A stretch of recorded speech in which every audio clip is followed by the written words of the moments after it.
cette association de valoriser ses mérites, qui grâce à elle, des ménages peuvent assurer les 3 repas par jour, des ménages peuvent se soigner à moindre coût ou presque rien, des enfants de retour des classes dans les villages peuvent manger des fruits du mireille, du bon karité, du raisin sauvage, sans pour autant débourser un franc.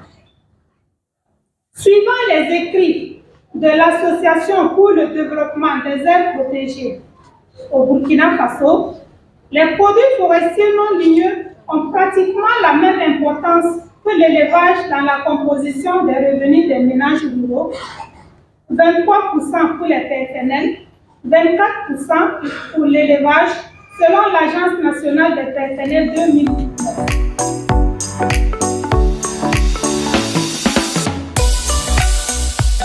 Dans un contexte sécuritaire difficile qui perturbe l'activité économique en général et celle minière en particulier.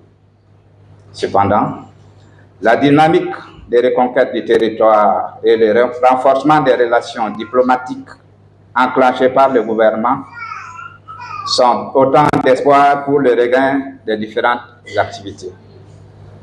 C'est donc le lieu pour moi de saluer les efforts inlassables du gouvernement et de ceux de nos forces combattantes.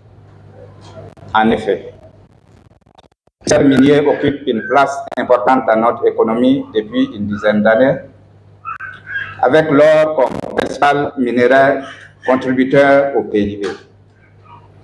Cependant, cet accroissement a engendré de nouveaux défis qui ont conduit à la prise de mesures d'ordre législatif, réglementaire et institutionnel en vue de la préservation de la protection des autres ressources naturelles, et notamment celles végétales.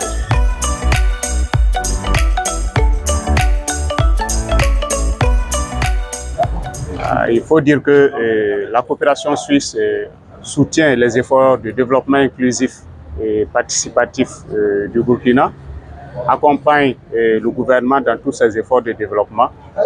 Et on sait que également au niveau de l'alimentation, les produits forestiers non ligneux constituent une alternative pour compenser surtout la production céréalière. Donc, étant donné que ça rentre dans l'alimentation et également ça a des vertus thérapeutiques, la Suisse a décidé d'accompagner le gouvernement à travers le ministère de l'Environnement dans la promotion et dans la gestion durable de l'environnement et des ressources forestières. Donc ça fait partie des politiques de la Suisse en termes de gestion environnementale et également en termes de gestion des changements climatiques.